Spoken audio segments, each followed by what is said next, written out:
But I'm so excited because today I have Kristen coming live to us, and we are going to talk about all things digital products for sales funnels, which I think is a huge thing when it comes to Pinterest Mhm.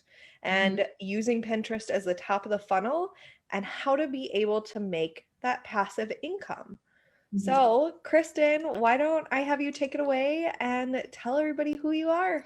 Yeah, hi. I'm Kristen Miller. I own a sales funnel design agency, Kristen Miller Marketing, where we do done for you sales funnel designs. And I also have a coaching program where I teach women how to create and sell digital products. So I love digital products. I've been in the digital product online space since 2014 when I started a parenting brand called Practical Mommy. And I started my agency in 2016. I created my own digital product, the Get It Together Girl System, in 2019, where I brought those two together. So I love everything about digital products. And if you have questions, since this isn't live, just leave a comment and we'll come back and answer them later. Yeah, absolutely. So this will be live on the Facebook page, and she will be tagged in it. It will be in the group as well, and she's in the group. So please, please, please still ask your questions because we are watching them come through. So awesome. Well, let's jump right into it. So I know right before we started the recording, I was kind of talking to you about like what should we talk about, right? Because there is so much when it comes to funnels. And like Yeah. some people hear the word funnel and they run the opposite direction because it can be overwhelming. So for someone who has gone through and tried their own sort of funnel, whatever that may be, and feels like it didn't work for them and they Mhm. weren't getting the sales they wanted, or they didn't see the traffic or the email signups or whatever it was that they wanted, what advice do you have? Like, are there things to avoid? Are there things we should be looking out for? Should we keep trying funnels? I just want to say I love Pinterest. I've been on Pinterest and a believer in Pinterest since day one, since I started my blog. Yeah, That's where I first got my traffic to my blog. So I believe in it 100%. awesome. And I love it. And a lot of people who are digital product sellers or funnels, they don't even think about Pinterest. I'm always Yeah. telling them, be on Pinterest, be on Pinterest. It's like the same as being on Google, Yeah, right? absolutely. But there are mistakes that people make when they create their first digital products, right? There's two main mistakes that people make when they get into the digital product game.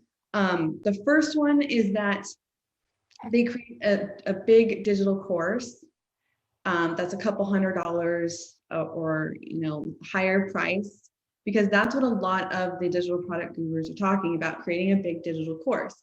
But if you don't have the audience to support it, you are not going to be successful, and you're going to think that you're a failure because no one wanted your course, when in reality you just didn't have the traffic to support it, right? And not just traffic, but the audience, like the email list, the Facebook group, all of that, right?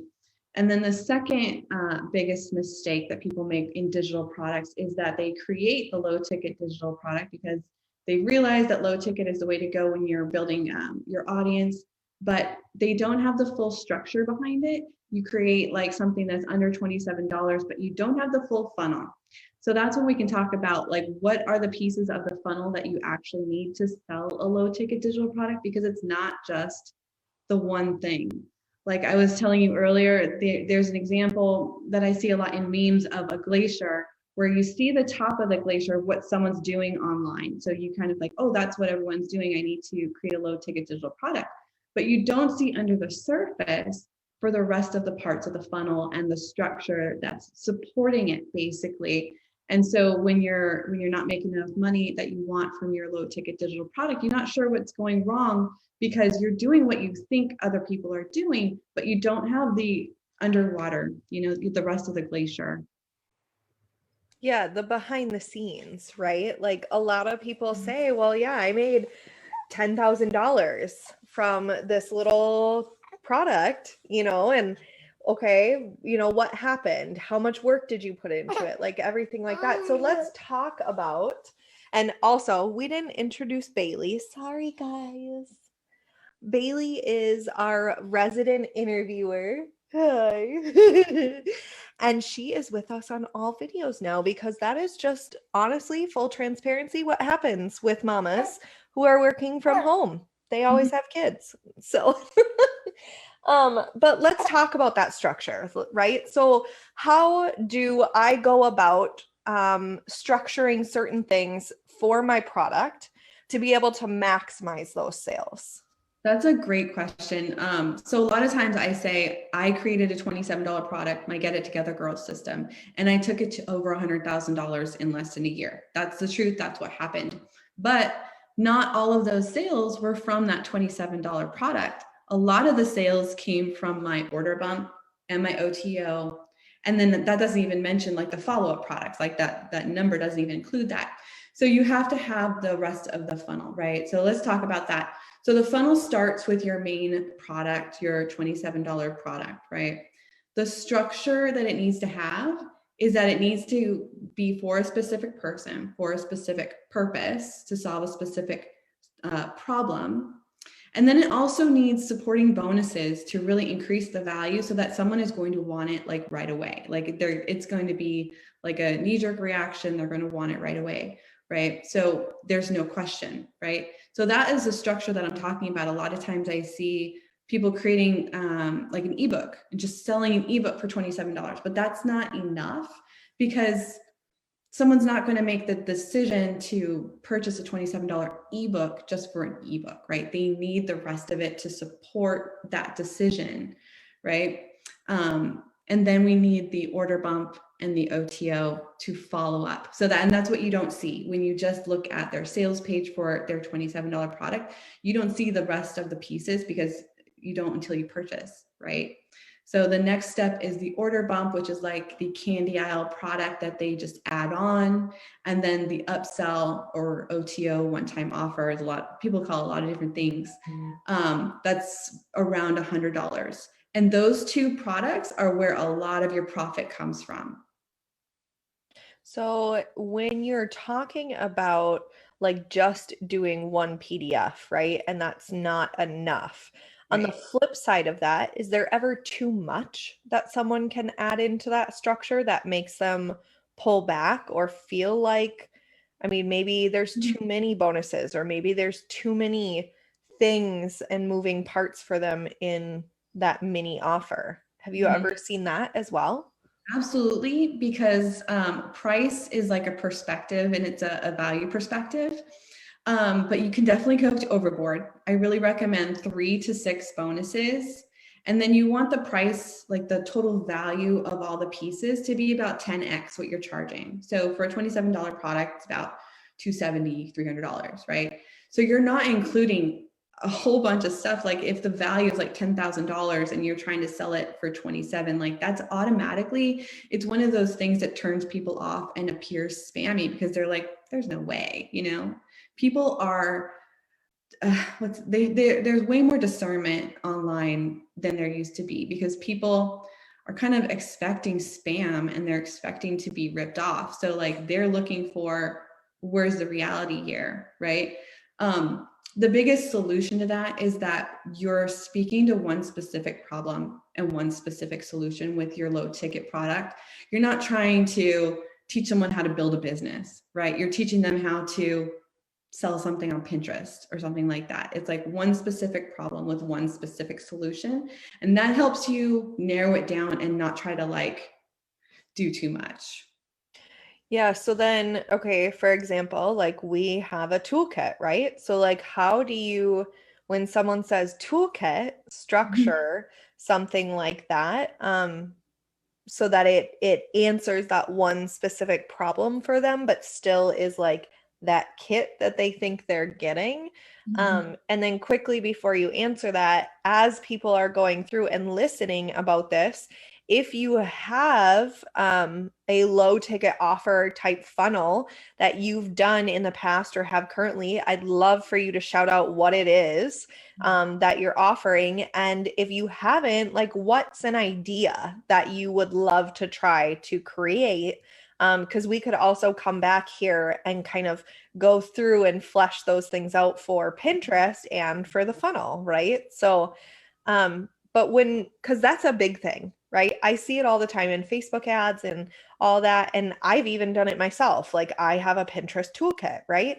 So like, how do you make sure like that they understand it's going to help them with a specific thing? Is that going to be in the languaging? Do you make sure that the toolkit is a part of the bonuses? Like, how do you structure that? Yeah, that would be like explained on the sales page where you explain what it is and why they need it and what they're going to get out of it. I like toolkits and bundles because that really explains what they're going to be getting, because the bonuses are part of it, right? The bonuses support what the main thing is. So your main thing may be teaching something about Pinterest, but your bonuses are going to support that and be a part of it. Like it's a full toolkit.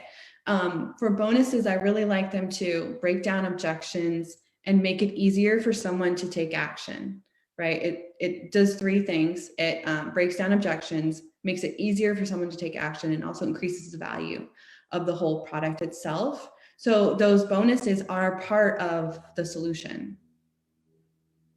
That's awesome. I really like that. And I think just listening to some of this, we've been retweaking my digital product funnel. I have a couple different ones that we've done around Pinterest, but there's always a way to think about the structure of it to be able to maximize on that, right? And so I promised myself I wouldn't make any changes when I was going through the new mommy phase, right? Because your emotions are crazy anyway. But for someone who has digital products out there, like how do you suggest they go through and basically like audit it or whatever you want to call it to be able to maximize on their profits or make more in terms of the revenue that they're bringing in currently? That's a great question. So first I would look at the conversion rates, right? And this is where a lot of people get stuck, because the conversion rate on your sales page to cold traffic is going to be about 2%, right? So if people are expecting high numbers and they're getting 2%, they may think that that's not what they should be getting and that they're failing, right? Or it's not doing the things that it should be. But 2% is average, right? So if you're at 2%, that's good. That's a good starting place. You can always tweak to make it better, right? And then conversion rates on the order bump are about, let's say, 20 to 50% of the people are going to take that. And that is from the sales. So like if 100 people purchased, then you're looking at the 100 people as the conversion on the order bump and the OTO, not the people who didn't purchase, right? So when we're looking at the conversion rates, that's going to tell us where things are breaking, okay? And then on the OTO, that's about 10 to 20%. Okay, so those are good average conversion rates. And if you're not hitting those, you can look at trying to make them better, right? So how do you, for someone who maybe has to manually figure out their conversion rates, like how do you do that? Like personally, I use Samcart, right? So it's gonna give me the breakdown of views versus orders versus what the conversion rate is. But what are we supposed to be doing if we don't have that structure already set up to know like, okay, my sales page is at 1% or 2%? Yeah. Yeah, and I do like, so I use ClickFunnels, and I like it for that reason too, because you can see the numbers basically. But if you have to do it yourself, what you want to look at first is how many people saw the sales page, saw it, right? So if 100 people saw it, right, that's your 100 people, that's what you're starting with, your sales page viewers. And you're looking at unique viewers, not people who viewed it multiple times. That might be some consideration of what numbers you're looking at. And then you want to look at how many people purchased, right? And then divide the two. So if 5 people purchased out of 100, that's 5%, right? And then if you have that 5 people, how many people purchased the order bump? You're starting with the 5 and then, you know, whatever the percentage is after that. So we're just like backing into it all from we're starting with the number of people who saw the sales page. Okay.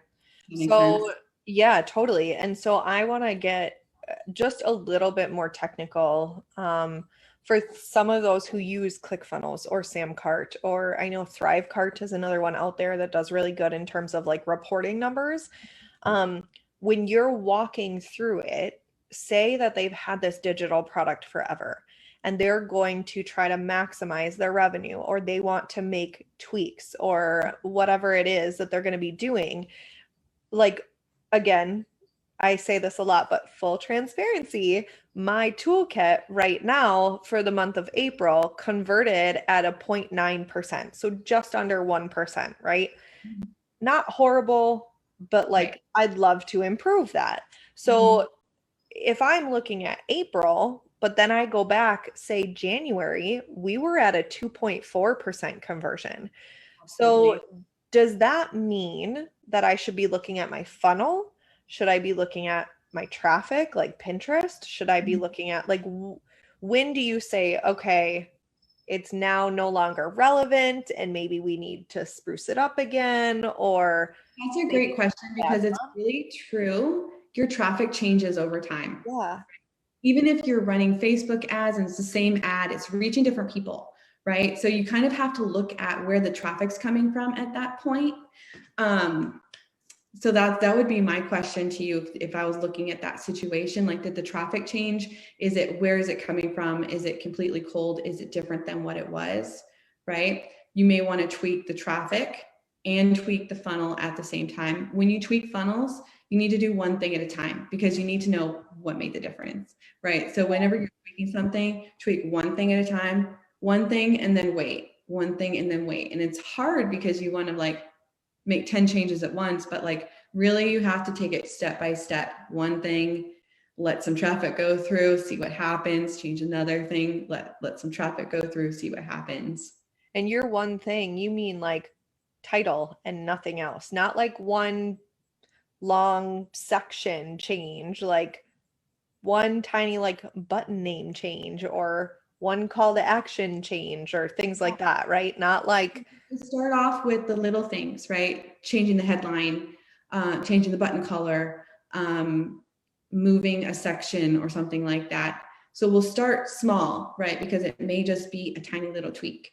yeah. Um, then the further you go, like the bigger the tweaks may be, like updating the copy or removing a section entirely or restating something. But we start small and then make bigger changes because usually it's just a small thing.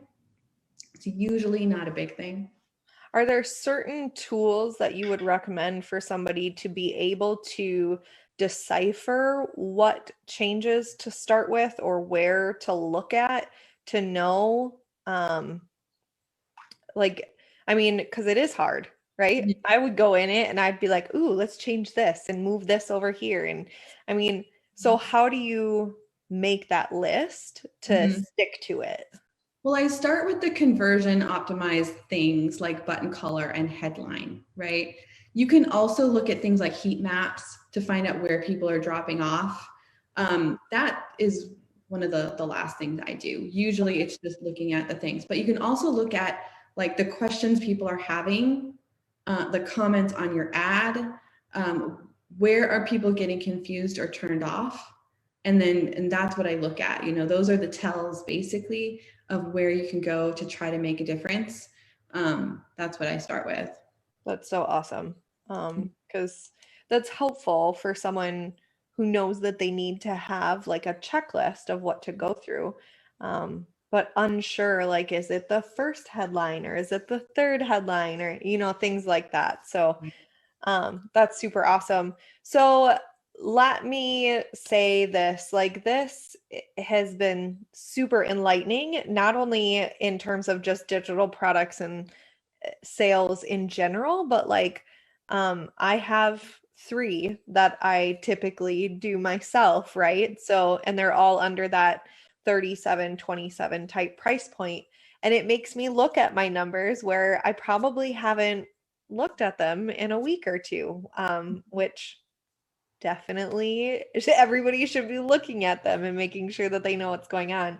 For someone who is noticing that maybe they don't have the right structure or they aren't sure how to set up something that they know they want to sell. Maybe they have it on Etsy and they want their own funnel or something like that. How can they get a hold of you? Like, what's the best way to, get set up so they're ready to put something like this together? And that's a great point that you brought up Etsy, because I think that's if a lot of people are starting at like the Etsy model where it's like a one product thing and it's like a shop where it's just one product. But when you're selling in funnels, you have to have that bundle, you have to have the bonuses, you have to have the order bump and the OTO. So it's like a completely different model while still being digital products. So sure. Yeah. Absolutely. My Facebook group, Six Figure Women, we talk about digital products and funnels all the time. I come in weekly. People ask questions. I love it. Yeah. So that's where you should go if you have questions, or drop them here in the comments and join me in my Facebook group. Awesome. So great. And I will put her website link below.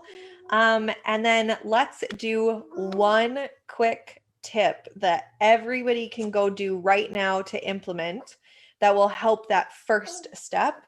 What would that be for you to them? I know I didn't tell you I was going to ask this one, but I love this, like, one thing to implement, right? Because we always learn and we listen and we take on all this information, but if we're not actually doing what we're learning, it's just learning. And so I want to make sure someone who's listening here right now today can run away with one action item. I think the one action item, and this is where a lot of people like immediately make money, is that order bump. A lot of people don't have that.